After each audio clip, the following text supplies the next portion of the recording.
All right, Madam Warden, everything is good on the live stream end, so when you give me the word, I will start the recording. Okay, yes, please start the recording because we're at 10 o'clock. Thank you. Good morning, County Council, and happy New Year of 2025. I'd like to call to order this County Council meeting of January 9th, 2025. And at this point in time, I would encourage everyone following along to please join us in the singing of O Canada.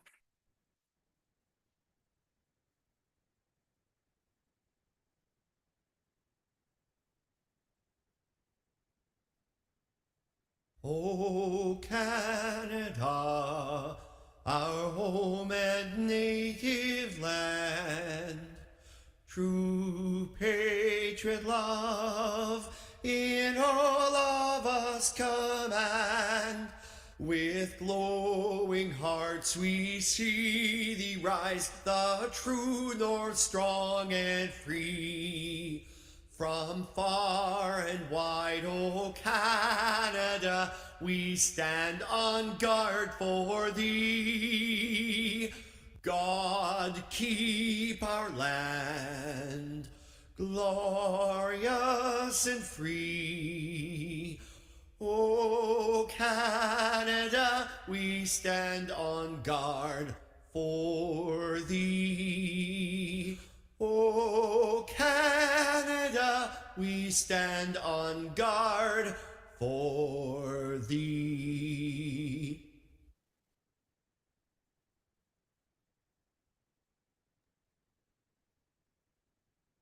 Thank you. And at this point in time, Madam Clerk, would you like to do the roll call?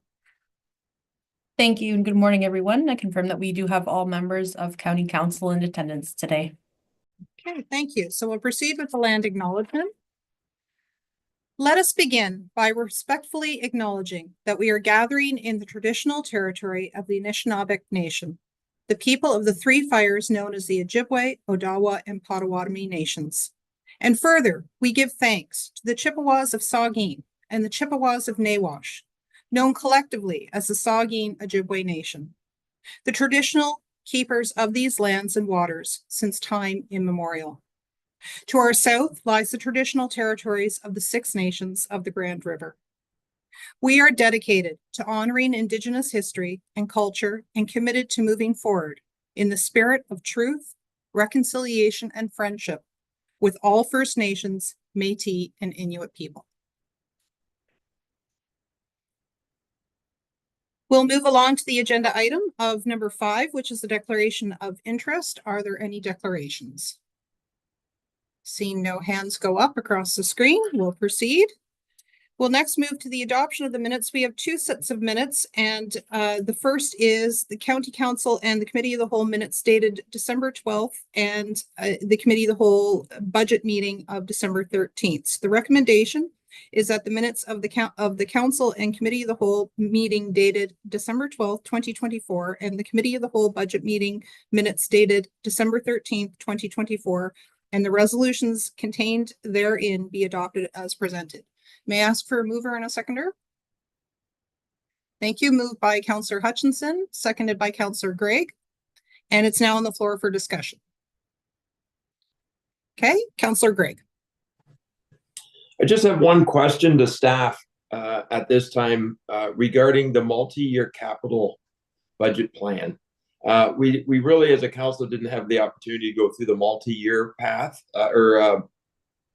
budget. So I'm wondering what's the pathway or the course or direction that we may have the multi-year consideration come back through the budget and finance committee, for example, in the new year to be evaluated. Okay, thank you. I'll put that question to Director Spicer. Thank you, Madam Warden. We have a Budget and Finance Committee meeting in February. We can bring our work plan for the year to that meeting. That was the plan, and we can establish timelines that meet what the committee would like. Okay, is there a follow-up, Councillor Gray? Okay, thank you very much. Any further questions for discussion? Looking across the screen, I am not seeing any hands raised. Okay, we've had it moved, seconded, and discussed, so I'd now like to call the vote. All those in favor?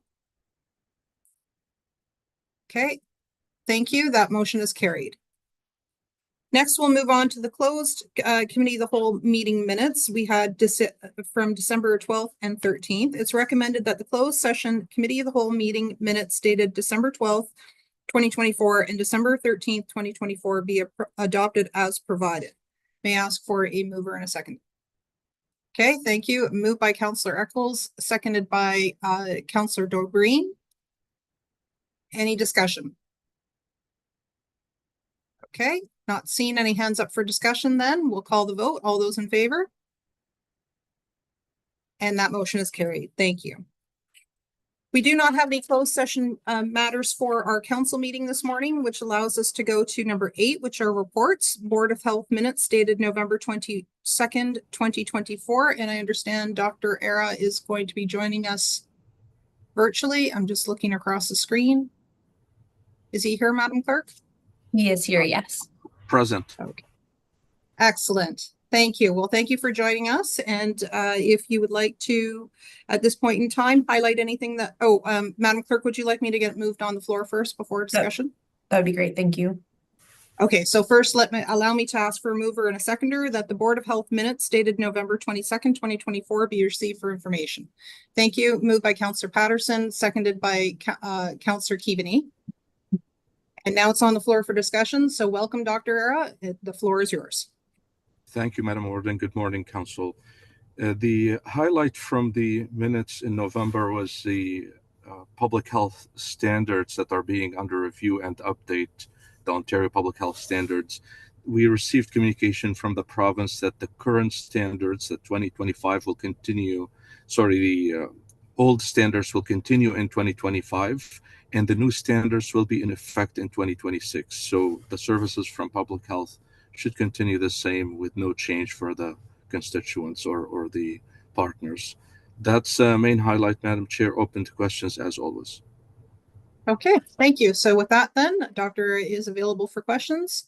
Any questions or discussions on receiving the minutes? Yes, Deputy Warden Milne. Thank you, Madam Chair. Not a question to Dr. Era, just a comment, and congratulations to the new chair, Mr. Nick Saunders. Congratulations to him for moving to the chair position. Thank you. Any further discussion? Okay, not seeing any further hands then I'll call the vote. All those in favor? And that motion is carried. Thank you very much, Dr. Era, for joining us this morning. Thank you. Next, we'll move on to item B9, which is the bylaws. It's recommended that the bylaws 52-13-25 and 52-15-25 be introduced and taken as read first, second, and third time, finally passed, signed by the warden and the clerk, sealed with the seal of the corporation, and engrossed into the bylaw book. There are 3. Number 1. Oh, sorry, did I hear something? No. Okay. Number 1 is 52-13-25, a bylaw to authorize the acquisition of certain lands in the municipality of Grey Highlands, described in Schedule A for the Transportation Services Patrol Depot. Number 2, 52-14-25, a bylaw to adopt estimates of the revenues and expenditures for the year 2025 for the County of Grey. And number 3, 52-15-25, a bylaw to confirm all actions and proceedings of the council. May I ask for a mover and a seconder? Thank you. Moved by Deputy Warden Milne, seconded by Councillor McKay. It's now on the floor for any discussion. Not seeing any hands. All those in favor? Thank you. That motion is carried. Next, we'll move on to news and celebrations. So first, I'd like to offer the floor to Madam Clerk, who has a brief introduction. Thank you and good morning. I'd just like to introduce our new Deputy Clerk, Rayburn Murray. She's appearing on your screens here today, but we hope you can meet her in person at the next council meeting. She comes to us with a lot of really great experience in provincial offenses administration, as well as other roles as Deputy Clerk and Legislative Coordinator. So we're very happy to be welcoming Rayburn to Grey County. Thank you very much, and welcome to you, Deputy Clerk Murray. And with that then, I'll see if there's anything else from any other council members.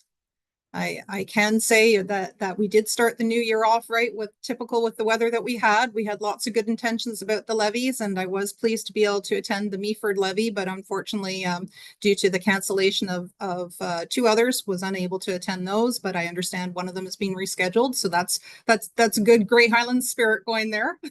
And with that, we'll see if there are any other news and celebrations. Councillor Body. Thank you. I just note, not really, well, I guess it's a celebration. Former Mayor Stu Taylor passed away over Christmas time. Stu did a whole bunch of things in his career. He was on council, I'm just checking, from 83 to 94, and then mayor from 95 to 2001. He negotiated the city returning to Grey County. As a councillor, brought the attack to town. As the mayor kept them here when they're going to be sold. We did a big dig down Main Street, replacing all the infrastructure that was under his watch. He was my grade 5 teacher, my juvenile hockey coach. I helped him when he ran for mayor. Went on to become a justice of the peace. Quite a good guy, very supportive, and he will be missed. Thanks. Thank you for sharing that. Councillor Dobreen. Thank you, Warden Matrosovs, and good morning, County Council. I just thought I would add a huge shout out and thank you to our roads department, our emergency services that kept us moving through Snowmageddon. I'm not sure what other municipalities were experiencing, but down in the south, we were hit hard.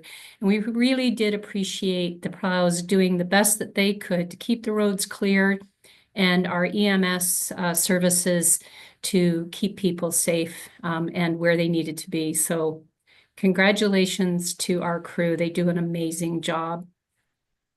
Thank you. I think that's worth a shout out indeed. And if we can pass that on through Director Hoy to share with the team. Thank you very much. Other news and celebrations? Okay, I'm not seeing any further hands then, so that allows us then to move on to adjournment. So we'll look for a motion to adjourn our council meeting portion of this morning. May I ask for, thank you. We've got it moved by Councillor Pringle, seconded by Councillor Dickert. Any discussion? All those in favor?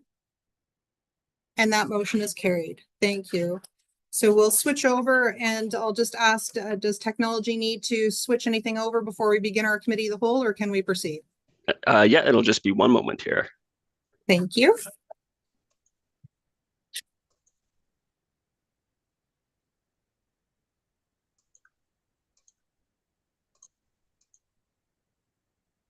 All right, we're good to go.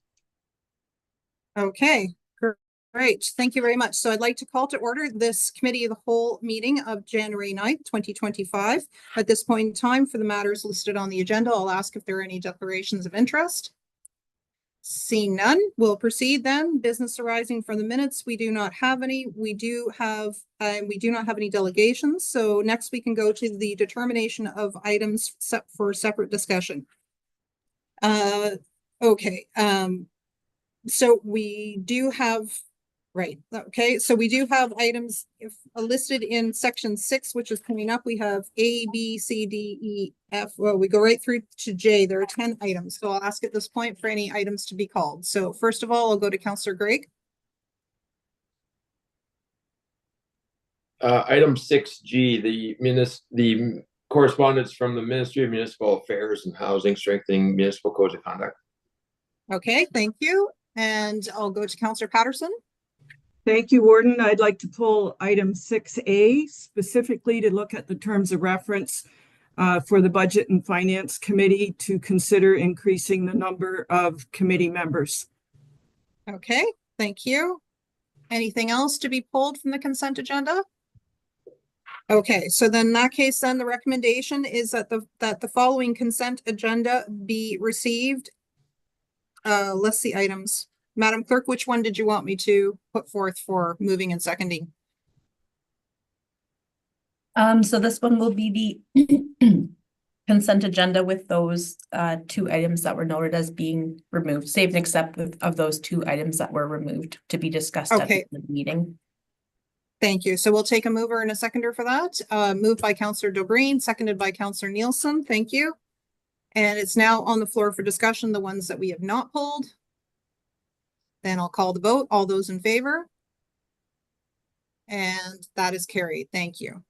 Okay, so then, Madam Clerk, we don't have anything else beyond our closed session, so I assume this is the appropriate time for us to return to item 6A.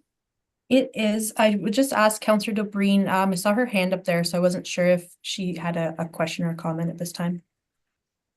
Thank you. Okay, yes, go ahead, Councillor Dobreen. Thank you, Warden Matrosovs. My hand was slow to get up and I had just wanted to ask a question, but on one of the items, but I will take it offline. Thank you.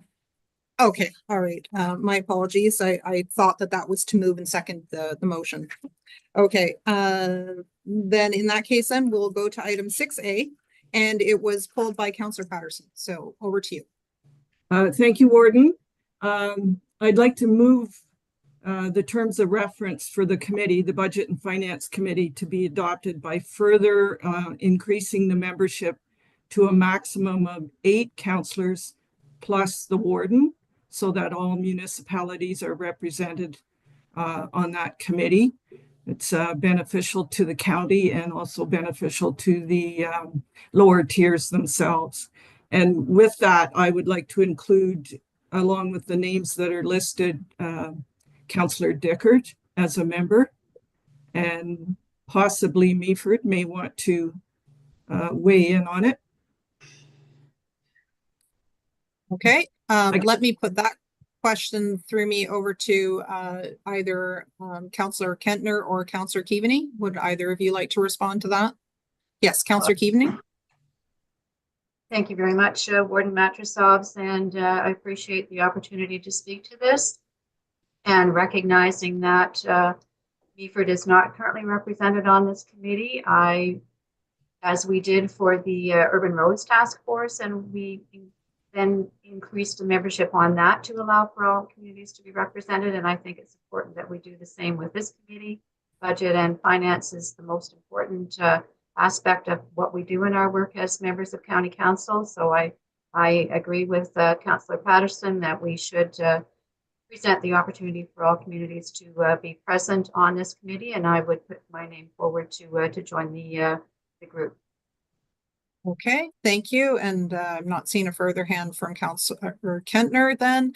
So Madam Clerk, I know you would like to have a motion on the floor, but we did need to hear what the potential motion was. So Councillor Patterson, you had pulled it. Are you willing to make the motion the way that you had adjusted it? Yes, I am. Okay, thank you. And then may I ask for a seconder then? Seconded by Councillor McQueen, thank you. And it's now on the floor for discussion. And I'll go to Councillor Dobreen. Thank you, Warden Matrosovs. I do have a question. This is just to clarify that we're substituting Member Patterson, Councillor Patterson with Councillor Dickert to represent Hanover, because the motion that was part of the report indicated Councillor Patterson. And my other question is how do you manage quorum when you have a committee that has quorum of County Council? You can actually advance the business without it actually coming to the rest of Council. Just for clarification, thank you.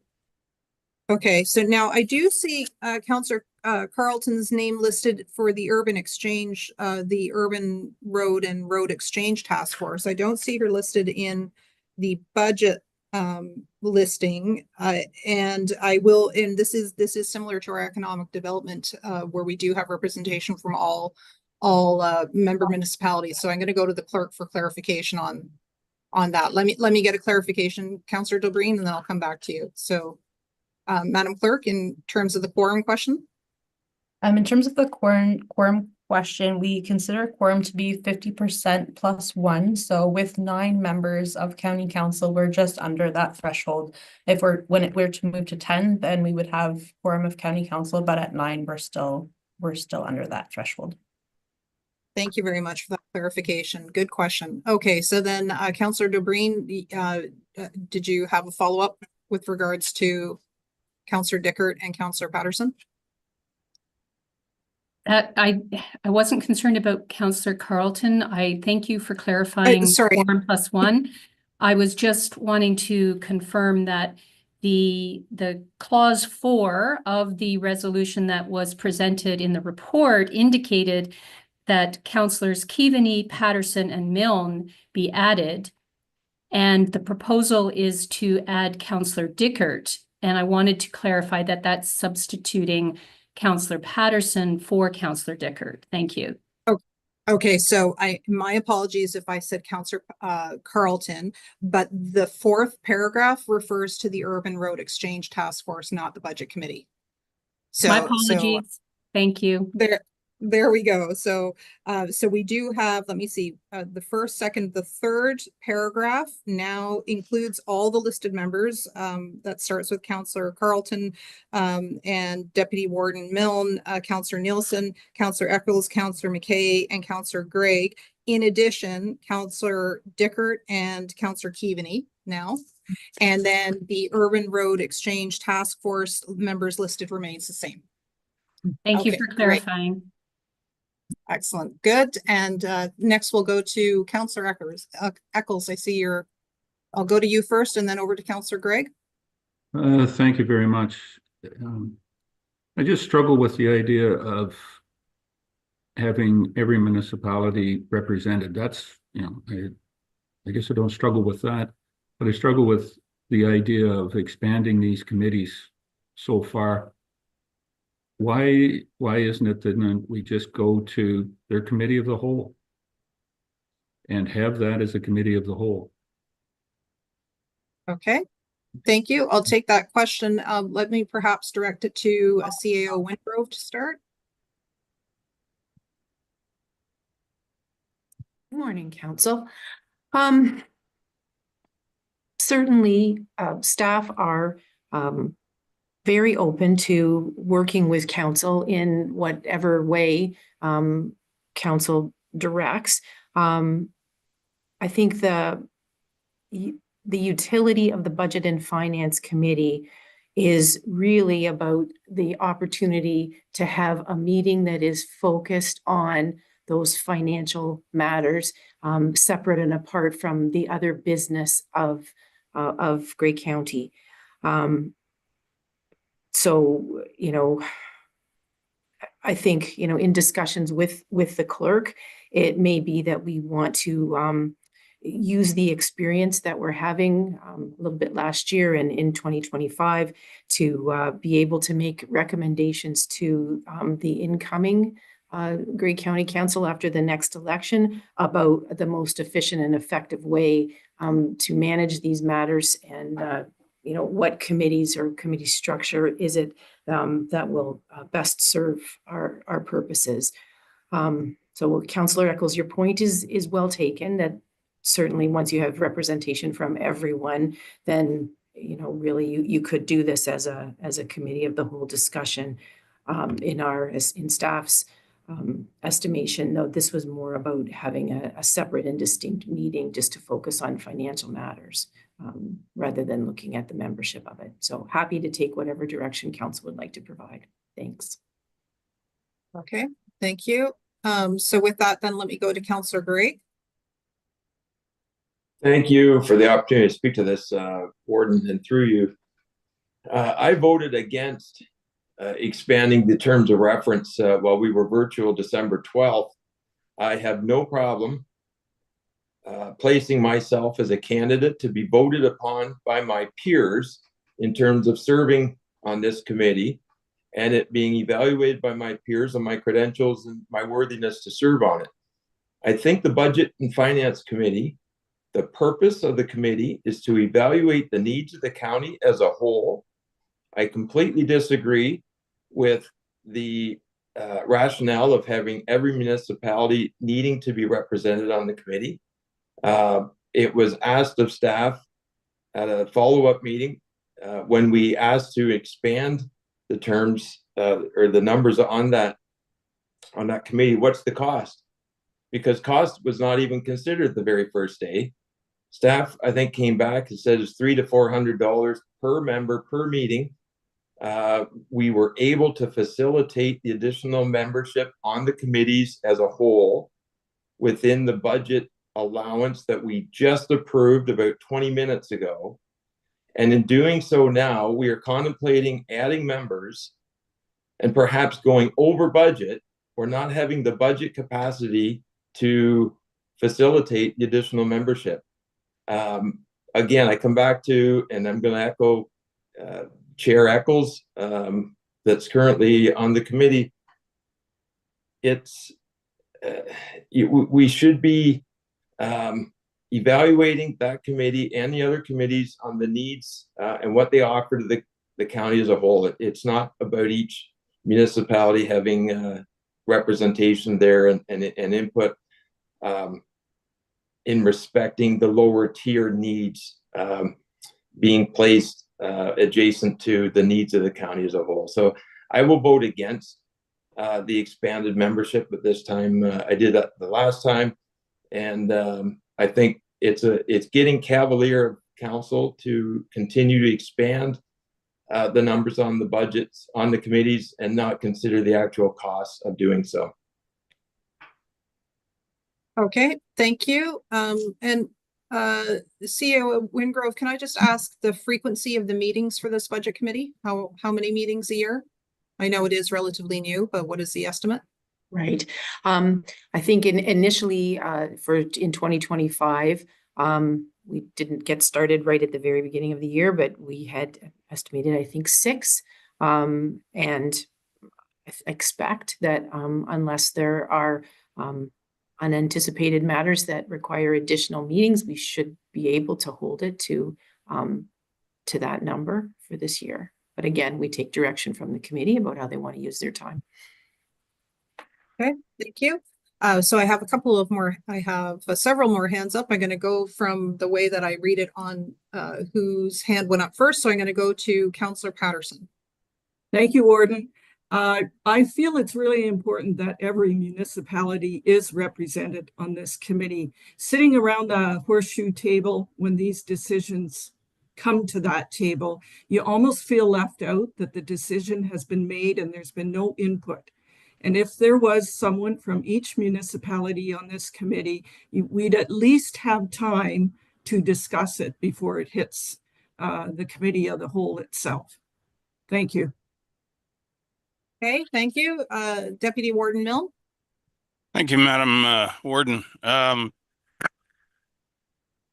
I would start by saying that I'm not sure how many of the current council have direct experience with standing committees, the way that it was the discussions were structured years ago. But there are a number of us here that do have experience with standing committees. And this, I've always been a big fan of standing committees because it allows the committee to really get down into the weeds, if needed, with staff to fully understand the implications and the issues arising from the particular focus of the committee.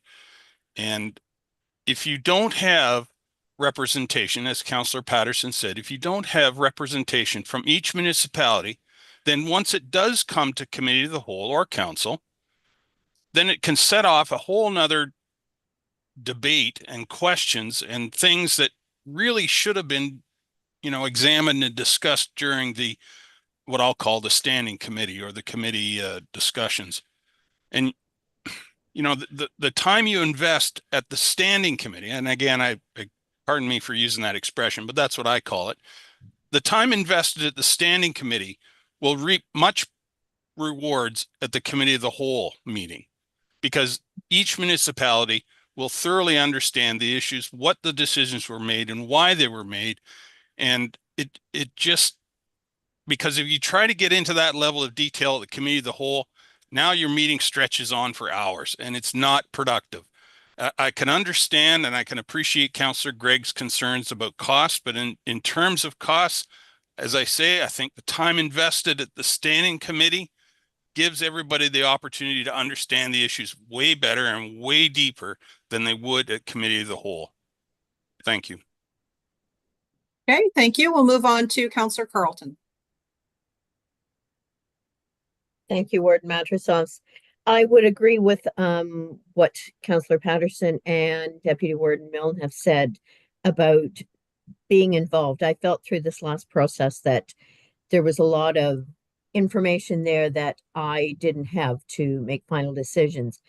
What I would like to question, though, is that amount of saying $300 to $400 per counselor. I don't think any of us are quite that well paid for attending these meetings. So I'm thinking that's more under the $150 per counselor range. Not that I want to be frivolous with the county's money, but I think let's be clear with the public as to what that actual cost is. So, thank you. Okay, thank you. So just before I move on to the other hands, I'll just put that question to staff. The estimate of 300 to 400, I'm assuming that's some sort of average of kilometers of mileage, as well as per diems. Who would like to respond to that from staff?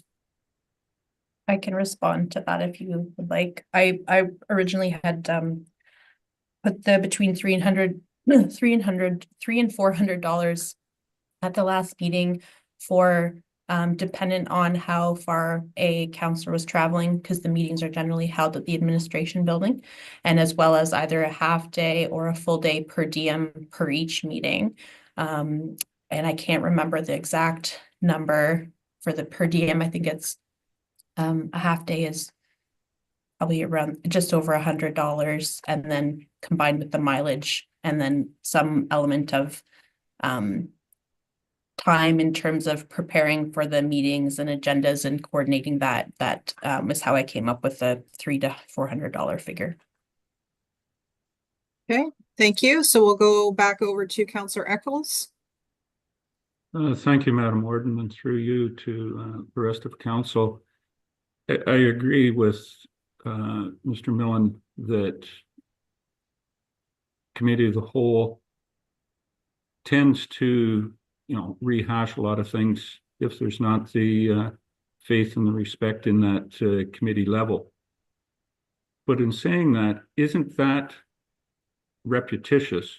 If we're going to make the committees, and going back to my previous statement, we're going to make the committees fully representative of all 9 municipalities. It's a committee of the whole. And then at county council that we have committee of the whole. So if we're going to have these committees back formed again, as we have, and as was in the past, that Mr. Millen, Councillor Millen referenced as standing committees, council got rid of standing committees to have committee of the whole. And that committee work was supposed to be done at committee of the whole.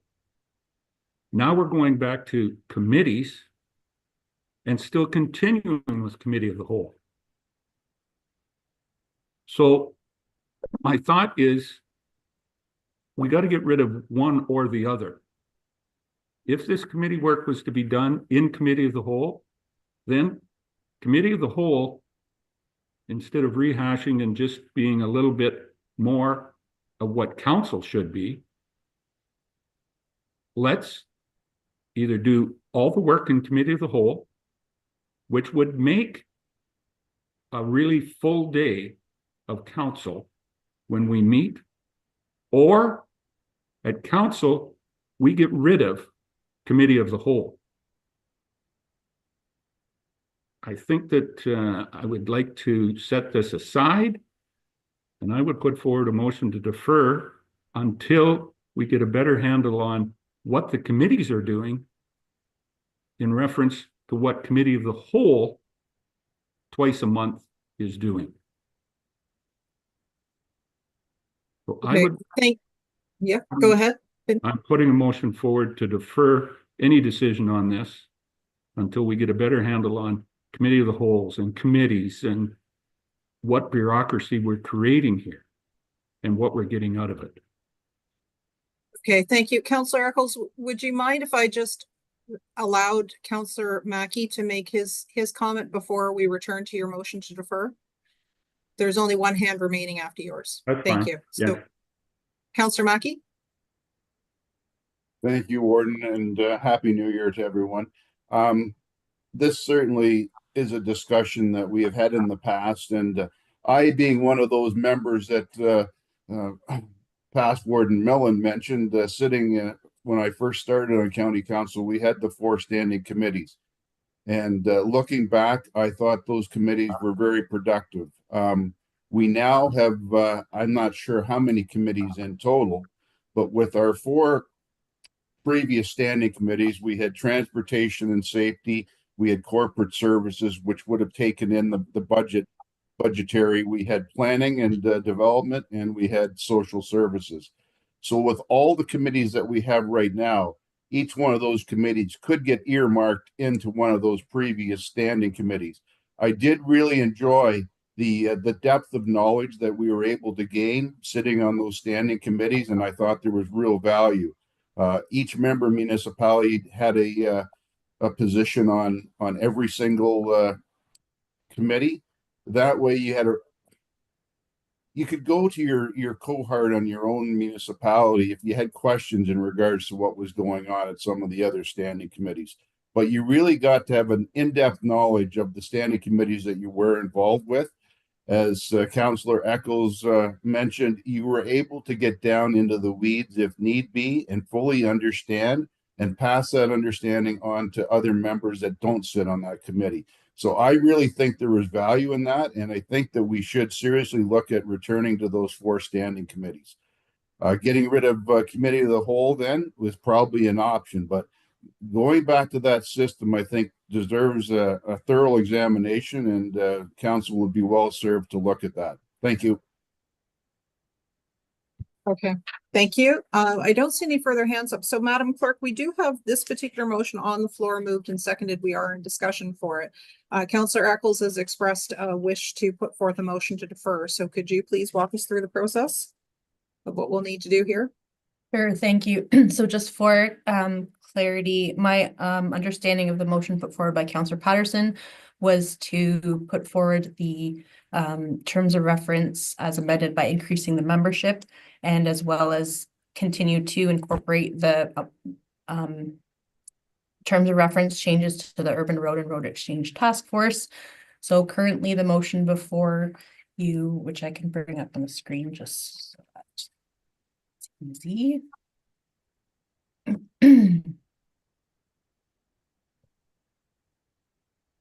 The current motion on the floor has both of those committees amended terms of reference there.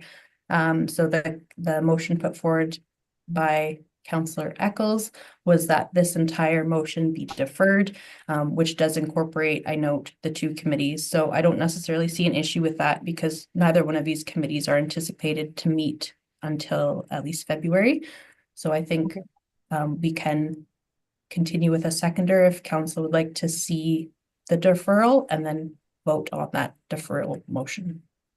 Okay, thank you. Then in order for us to move any further, Councillor Eccles has moved it. I will look for a hand of somebody who would like to second it before we can proceed with any discussion on deferring.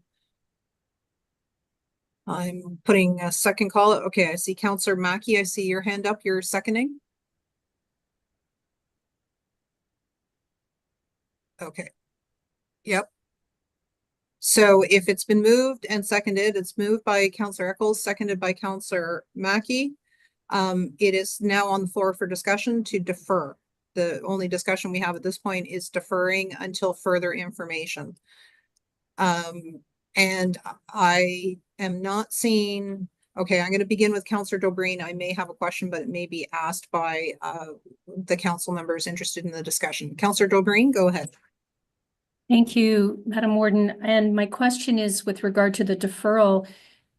The amendment that Councillor Patterson put forward would be lost if this is deferred, because we haven't actually voted on the amendment. Is that correct? And therefore, should we would have to go through the amendment again if it comes back in its original form. Okay, it's my understanding that if we are now in the question of deferring the decision, which does not make it, so it doesn't pass or fail, it just simply remains unvoted on. So Madam Clerk, do I have that correct? Yes, thank you. Okay. Okay, so it won't, it doesn't have a preemptive result of the previous motion. Okay, so we're on the floor for discussion, so we'll go to Councillor Mackey next. Thanks, Warden. I seconded this in the hopes that further information could be brought back to County Council to examine the merits of the previous 4 standing committees.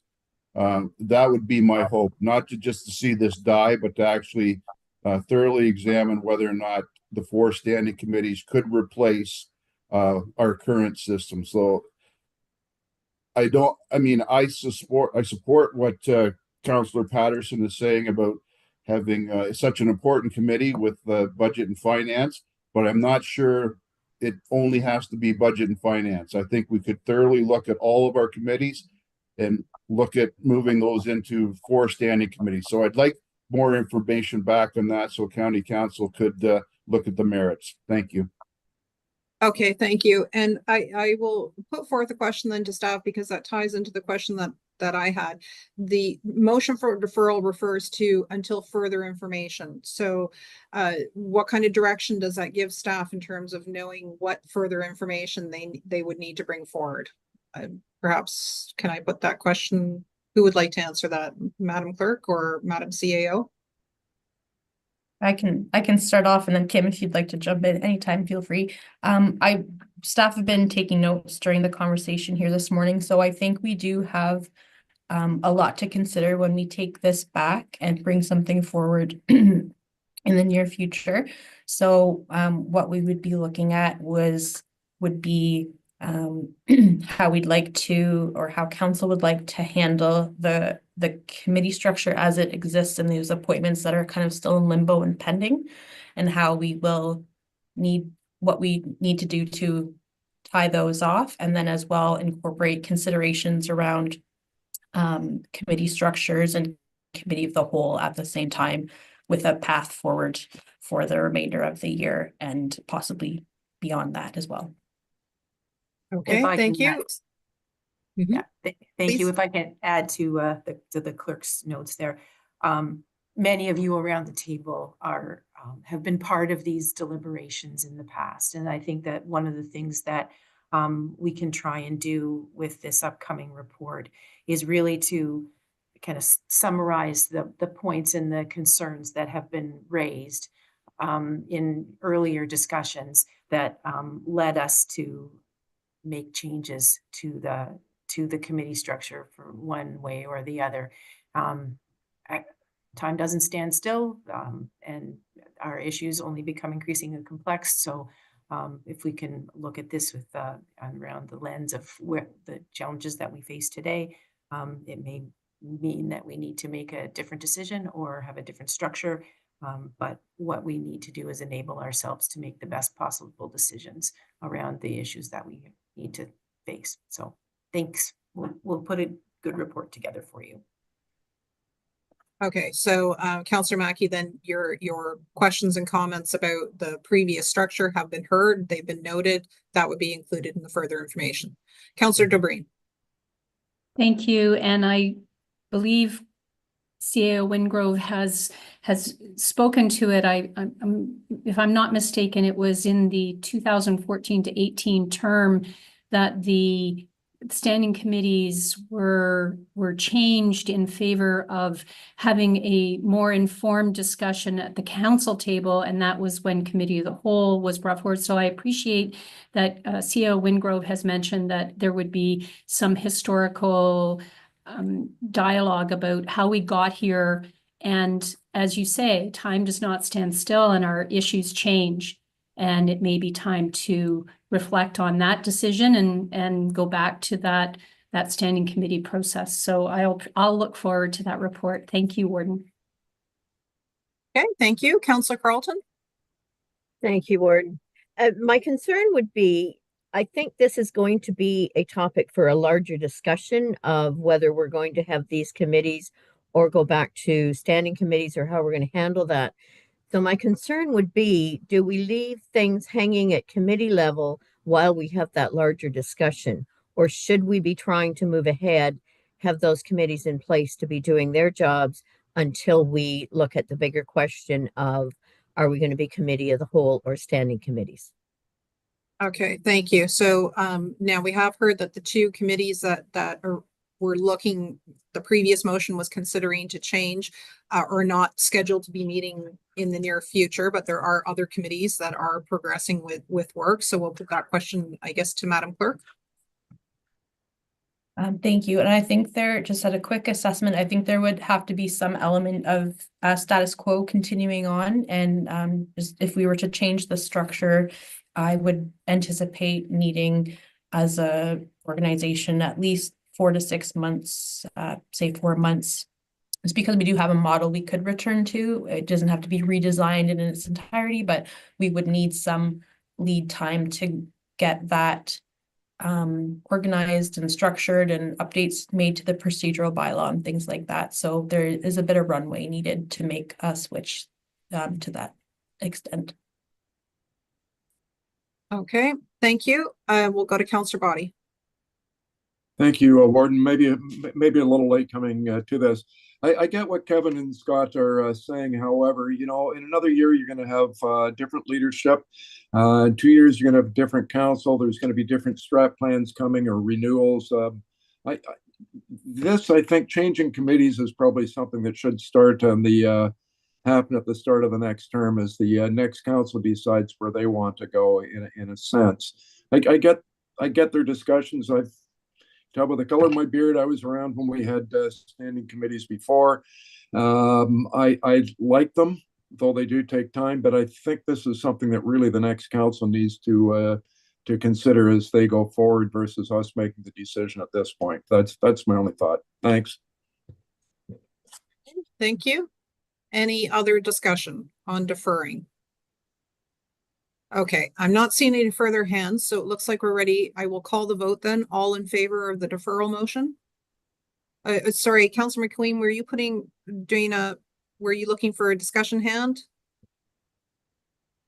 We're just a little slow on the lag with the video, so I'll give Councillor McQueen the opportunity to add the last comment of discussion. So just a comment with the motion that's on, it's going to freeze, as I think mentioned by Councillor Dobreen, that it's going to hold that decision until we get something back. But if this fails, a separate motion could come forward to still have a report come back of what that would look like. Am I wrong to say that? Okay, the question had been, you know, what do the committees do in the meantime while we're waiting for this further information? What we heard from the clerk is the two committees that have a potential change of membership aren't meeting in the near future anyway, but the other committees are intact. They have their terms of reference. They carry on with business so that we don't delay business. Am I understanding your question correctly, Councillor McQueen? I guess my point is, if the deferral fails, a separate motion could still come to ask for a report to give that background information. I'm just saying is, if it doesn't pass, there's still an opportunity to bring that report back. That's what I was seeking clarity. Yes. Okay. So Madam Clerk, I'll just let you confirm that then. Sure. And I believe that, yes, the substance of the motion that's on the floor right now is related to the deferral of that motion. So I see no reason why, as if it did fail, a separate motion could certainly be brought forward to ask for that additional information on structure at any time without going through any sort of reconsideration process or anything, because the substance is related to the deferral at this time. Okay. Thank you. Thank you. So that was the last of the discussion points. I'm going to ask Ashley, the screens, the videos move depending on who's putting up virtual hands and not. So I'm going to ask then all those in favor, please use your virtual hand so that we can do an accurate count. So all those in favor of the motion to defer, please use your virtual hand. And I'll give a third call out to that. Please make sure your virtual hand is raised if you are in favor of the deferral. Okay, so at this point in time, I count 1, 2, 3, 4, 5, 6 hands up. So thank you. If you can please remove those hands, and just to confirm, I will ask then all those opposed to please raise your virtual hand. All those opposed to raise your virtual hand. Okay, so I can see then by the count of hands that that motion is defeated. Okay, so with that then, is there another motion to be put on the floor? Counselor Dobreen. Thank you, Warden, and through you procedurally, would we be able to add a further clause that a report come back to council in the form of, options available to us with regard to exploring a different committee structure? Okay, so you're asking to add that as an amendment to the main motion, which is now back on the floor. So I'll put that question to Madam Clerk, who has her hand raised. Thank you. And I just, before we get too far down the road, what I would like to note is that the motion that's now on the floor has both of those committees tied together. So what I don't want to see is there's a division there on how to treat urban roads and roads task force and budget and finance committee. Because if it gets defeated, then it's defeated in its entirety. So I would maybe suggest that the motion be split to deal with the two committees separately. If there was a feeling that you'd like to proceed with changing one and not the other, or you'd like to change both of them separately or whatever the case may be. So that would just be a recommendation from staff's perspective at this time before adding on amendments to the pending motion. Okay, so the current motion that's on the floor does refer to the membership of two different committees. Madam Clerk, here at Grey County, we can just identify that we're splitting. We don't need it doesn't have to be the mover.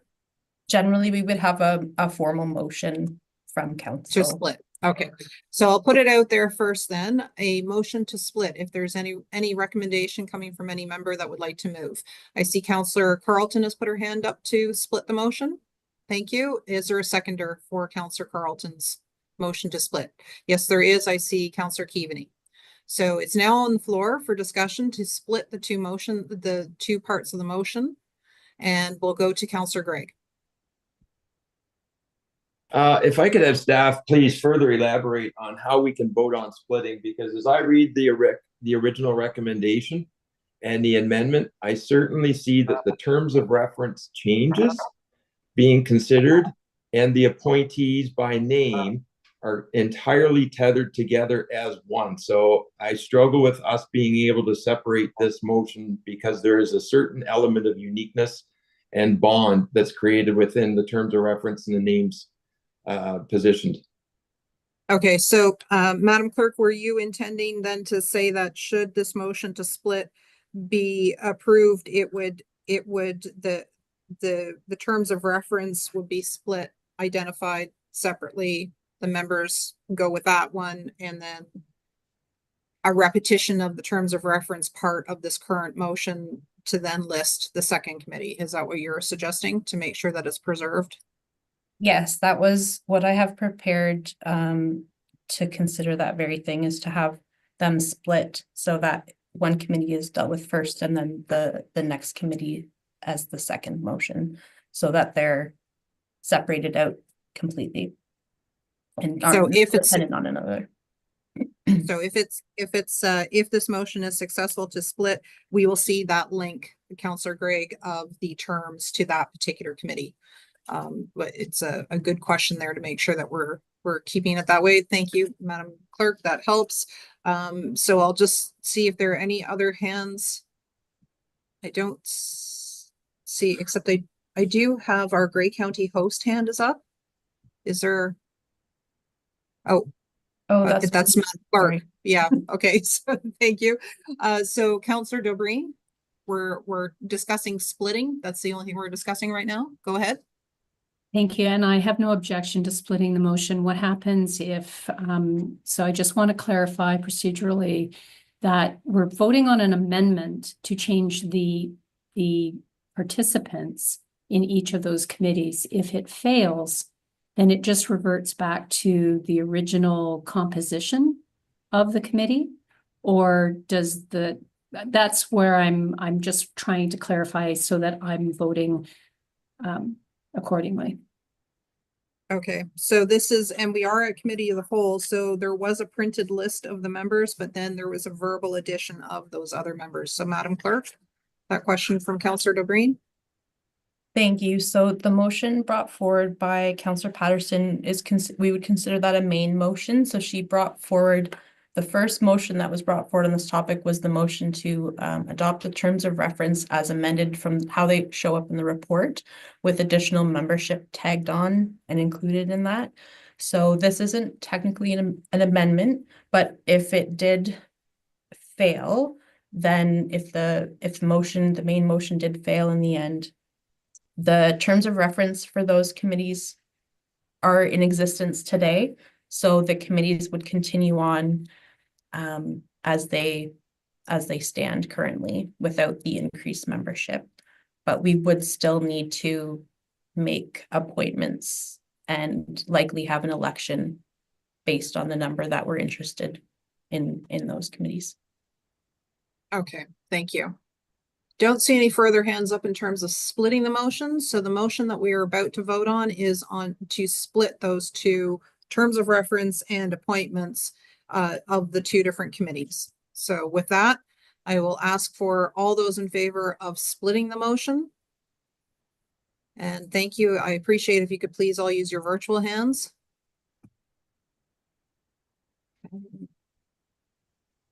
Okay, so that motion is carried. Okay, so with that now, we have now split that main motion to two. There was from the past discussion, a question of doing an amendment to the main motion. We now have two main motions, so because they've been split. So to add on the request for further information, a report for further information. So the first motion that the clerk has for us is to consider the Urban Road and Road Exchange Task Force be adopted as per the terms of reference be adopted as presented. The councillors Shirley Keaveney, Sue Patterson, and Brian Milne be appointed to the Urban Road and Road Exchange Task Force. So that's the first motion. The second one you'll see is referencing the terms of reference again. Yeah, and Madam Clerk, do you need the report just needs to be received in one of these two motions, but if one fails and one doesn't, do you not need the received in both? Would you like that for? Okay, so we'll look at the first one then. The first motion I'll ask for then, oh, it's actually already been moved and seconded. It was only simply split. So it's now on the floor for discussion. We're back to discussion on this one. We're now just considering discussion on just the Urban Roads Task Force, Urban Roads and Roads Exchange Task Force. So I'm going to go looking for the list of hands. I'm going to start with Councillor Greig. Thank you for the opportunity. This pertains, this is just brief comments, pertains to both of the motions, the recommendations we'll be voting on, but it's not to be missed that council has an opportunity to question every time minutes come forward from any of our committees currently. It rarely occurs a councillor does question, but that opportunity still remains. It's always existed, where if a councillor feels that something was missed, something was not considered fully, or the item could be returned back to the committee for further review. General practice would accept that the committee chair would evaluate that and be more often than not receptive to take items back to committee for further evaluation. I think that hasn't been mentioned yet in the discussion, but that opportunity has always been there. It's hardly occurred where members of council have raised questions when we have endorsed minutes of committees going forward. So those are just my brief comments pertaining to both these recommendations we'll be voting on. Thanks. Okay, thank you. And next we'll go to Councillor Dobreen. I seem to have the same question through you to the clerk. Where would the additional clause be considered to have staff bring back a report with regard to structure and for structure going forward so that we could have that discussion? So Madam Clerk, so we have the main motion has now been split into two, but there is an interest in providing an amendment to the main motion. which has been split in two. So where would you like us to consider an amendment to the main motion? I would, from a procedural perspective, I would recommend that it actually be handled through the notice of motion section of the agenda. So it doesn't tie it to anything currently pending and there's no time sensitivity to it necessarily. So I think that's perhaps the cleanest option, though an amendment to include that on the motion pending is an option, but perhaps would be second choice in my mind. Okay, and either way, the matter will come to fruition when we revisit this at our council meeting. So whether it's served as a notice of motion or whether it's an amendment to the main motion, it's going to be considered at the same council meeting. Okay. So does that answer your question, Councillor DeGreen? Okay, thank you. So with that, then I'm not seeing any further hands, and we do have the motion moved and seconded the way it was presented as the main motion. We have split it into two, so we're looking at calling the vote for the one that refers to the Urban Road and Road Exchange Task Force. So with that, I'll ask for all members to please raise your virtual hand if you're in favor. All in favor, please use your virtual hand. That motion is carried. Thank you. Next, we'll go to motion number 2, which is the same, which also receives the same information that it refers to the terms of reference and the membership of the Budget and Finance Committee. So it reads that this report regarding the updates of the terms of reference be received, and that the terms of reference for the Budget and Finance Committee be adopted as amended by further increasing the membership to a maximum of 8 councillors plus the warden, and that councillors Sue Carlton, Brian Milne, Dane Nielsen, Kevin Eccles, Scott Mackey, Scott Gregg, Shirley Keaveney, and Warren Dickert be appointed to the Budget and Finance Committee. Thank you, Madam Clerk, for sharing that visually. So it's been moved, seconded. I don't see any further hands. Oh, there is a hand for discussion at this point in time. I've got 2. So I'm going to start with Councillor Eccles. Thank you very much. And the way that procedurally, this is maybe through to the clerk, procedurally, the motion came forward to be moved and seconded. I believe that that was an amendment to go to 8. The terms of reference does not include that the way it is. And the amendment, I believe that was done by Ms. Patterson, Councillor Patterson, was that it go to 8 and that Councillor Dickert and McKeveney be added. And in my mind, that wasn't what the main motion was. It was an amendment to the main motion. Okay. Thank you, Councillor Eccles. Yeah. Let's get that clarified, because there wasn't actually a motion moved and put on the floor prior to that. That was the original motion with the additional names added. So, Madam Clerk? Yes, I would agree with that. My understanding of what was brought forward first by Councillor Patterson was to bring the to put forward a main motion to adopt the terms of reference as amended, as so they were different from what was seen in the report. So that was the main motion, was to adopt those terms of reference with even additional membership increases beyond what was in the report. So there wasn't an amendment or an amending motion brought forward. This was, I considered, the main motion from the beginning, from the outset, with the membership being 8 members plus the warden on the Budget and Finance Committee. Okay, so the original terms of reference that were in the report was just simply the recommendation. The motion that was moved as the main motion included additional membership. And I guess, Councillor Eccles, does that answer your question, or are you asking by the fact that there's already a current standing terms of reference the way that we are right now? Exactly. The terms of reference and whatnot that were in the recommendation, and there needed to be an amendment to that motion that was presented, or the recommendation from staff. Respectfully, I disagree with the interpretation from the clerk, but it's on a procedural matter. I'm not gonna take it any further, but going forward, any of the recommendations that come from staff, how the motion is presented and how it's changed from council and reference back to those staff reports.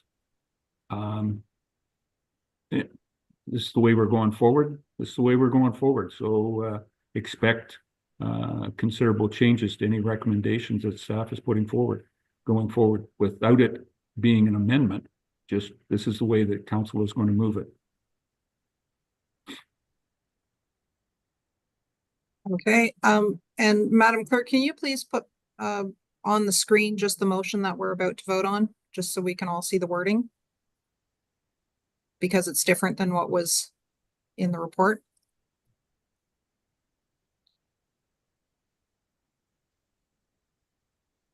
Keep forgetting to hit that extra button. There we go.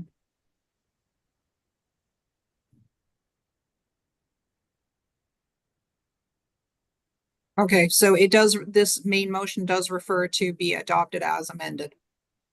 So it does acknowledge the terms of reference the way that they truly exist at this point in time, which were referenced in the report. But the motion that is actually coming forward is to amend. So that it's not a motion to amend, it's actually a main motion that refers to amending the terms of reference, not amending the motion. I think that's the language that we're circling around. So thank you for that. And I'll look, okay, Councillor Gregg, I see your hand up. Go ahead. Just wanted to ask for a recorded vote, please. And I'm not totally 100% positive, but I don't think Simcoe County has committees that all consist of 16 people on the committees representing each of their municipalities. Okay, thank you. All right. Don't see any further hands up for discussion. And Madam Clerk, there's been a request for a recorded vote. So could you please call that now? Certainly. Councillor Mackey, In favor? Councillor McKay, In favor. Councillor Carlton, In favor. Councillor Pringle, In favor. Councillor McQueen, In favor? Councillor Nielsen, In favor. Councillor Patterson, In favor? Councillor Dickert, In favor. Councillor Kentner, In favor. Councillor Keaveney, In favor. Councillor Body, Opposed. Councillor Gregg, Opposed? Councillor Milne, In favor. Councillor Dobreen, In favor. Warden Matrosovs, In favor. Councillor Bourdignon, In favor. Councillor Eccles, Opposed. Councillor Hutchinson. In favor. That motion is carried 74 to 22. Okay, thank you very much. Thank you very much, everyone, for your thoughtful input on that dialogue of those particular motions. And we did refer to the opportunity of a notice of motion if there's a formal request for further information about the structures, both the history and future. Okay, so thank you. So with that, then that does allow us to move on to the other item that was pulled, which is item 6G regarding the correspondence from the Ministry of Municipal Affairs and Housing. And so it is, the recommendation is to receive for information. So I will follow what Madam Clerk will ask me to do, is put it out there for a motion to see if we have a mover and a seconder first before I go to Councillor Gregg, who has requested discussion on this. So I'll ask if there's a mover. Thank you. Moved by Councillor Bourdignon and seconded by Councillor Dobreen. Okay, it's now on the floor for discussion. So over to you, Councillor Gregg. Thank you. And I just wanted to point out, this has been discussed for several years at the province about how to move forward with proper changes to the municipal code of conduct. And it shouldn't be understated how complex and difficult this discussion must have been at the province to arrive at outcomes that are respectful of the underlying democracy, which which we hold ourselves to account for, and that we have to respect. We have seen egregious examples of shocking behavior from municipal representatives over the last several years. And it's very challenging to not wish to remove these individuals from their roles of representing the electorate. But I think there is one line within this document that's proposed at this time, which still maintains that there must be unanimous consent of a council for the removal of a duly elected official. And I think that's an important part of the piece of legislation that's being considered here. I'm not sure if staff would like just to clarify on that, but I think in some of my early reading on it, that was noted, and I think that's a vital component, regardless of how I may feel of someone that has been elected, whether I'm in favor or just in favor of what they're advocating or how they represent or how they behave. Democracy has elected those individuals, and we have to respect the fundamental principles of letting democracy determine that they will not re-elect and reappoint those people back into the positions to represent them. So those are just my comments to it. It's been a very long discussion. It's been often mentioned at Roma and AMO and so forth, but I think their framework at this time looks to be pretty good. Okay, thank you for those comments. Any additional discussion comments? Okay, the motion on the floor is to receive. Madam CAO? I think, Tara, you have a couple of comments. I think it would be beneficial just to take just a quick minute here and go through the process of what's being suggested to be revised. This is legislation that has not yet been passed. It was brought to our attention through AMCTO, and there's certainly an opportunity for us to provide comment back through AMCTO should there be any further questions or concerns with regard to the new process that's being proposed. It is quite buttoned down, the process to make such a significant change as to remove someone from office has, and it's only to be used in a very specific purpose or set of circumstances. And there are a number of decisions that would have to be taken before that action could actually come to fruition. So Tara, do you want to just quickly go over that with council? Thank you. Sure, I can provide a brief summary of the proposals to the Municipal Act. So currently, we anticipate that when the Legislative Assembly resumes, that this will be a topic of discussion at the committee level. Excuse me. Some of the proposed changes would have the effect of standardizing municipal codes of conduct across the province. So right now, as you know, they're specific to each local municipality and considered and debated and implemented at the local level. And it would also implement mandatory training for members and integrity commissioners as well. And it would give a more defined role to the Integrity Commissioner of Ontario in those code of conduct and integrity commissioner matters, and would give them the ability to advise on integrity commissioner appointments for municipalities and give input on training local commissioners, etc., as well as conducting inquiries. And it also, as Councillor Gregg has spoken to, introduces a mechanism for members of council to be removed or disqualified for serious code violations. So I know that certainly the points that were raised by Councillor Gregg are a big topic of discussion with this matter, because it is of taking the democratic element out of it to some extent.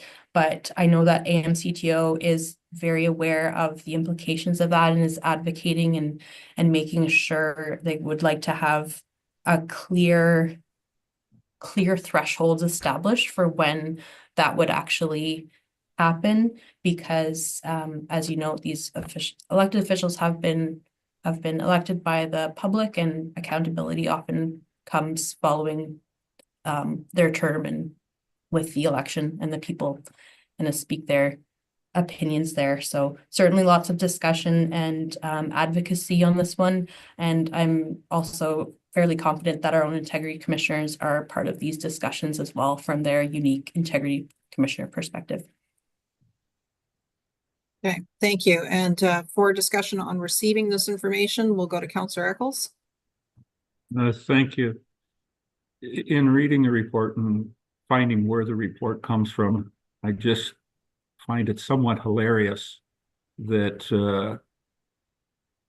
a governing body that if anybody has witnessed through question period at Queen's Park is going to implicate code of conduct from on lower tier municipalities.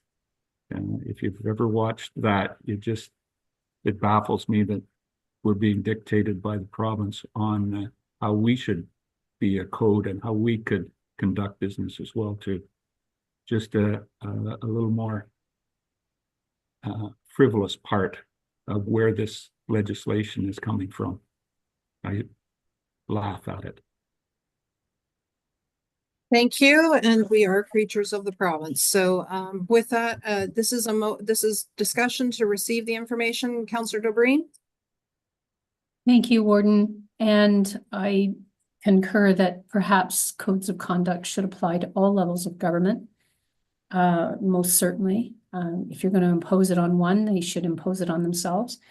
I also recall originally the consideration was that it would require a judicial review in order to remove someone for an egregious behavior. I'll look forward to understanding what constitutes egregious in the scheme, or perhaps repetition of the behavior. But it is important to preserve the democratic process of those people who have elected an individual to represent them. So as you say, this is ongoing. This is an open consultation, and I will look forward to perhaps hearing from the clerks and CAOs and other levels of government on their contributions to this discussion. But certainly in the most egregious behavior and as it has been noted by Councillor Gregg, the behavior of some municipal representatives has been shocking, to say the least. So thank you, and it's a step forward, but we'll see where it goes. Thank you. And don't see any further hands. So, Madam Clerk, it looks like we're ready to call this vote. I'll call all those in favor of receiving this report, item 6G. And I see that the motion is carried. Thank you. Okay, so that concluded any of the matters that have been pulled for separate discussion, but we now move on into item 7, which is going into closed session. So it's recommended that the committee of the whole does now go into closed session pursuant to section 239(2) of the Municipal Act 2001 as amended to discuss litigation or pending litigation regarding Thornbury Acres. And with that, then I will ask for a mover and a seconder to go into closed session. Thank you. Moved by Deputy Warden Milne, seconded by Councillor Mackey. Thank you. And any discussion? All those in favor, show just to raise your hand. Thank you. And that motion is carried. So we'll give Mr. Hatton a moment to do the technology switch and to indicate when we're good to go. And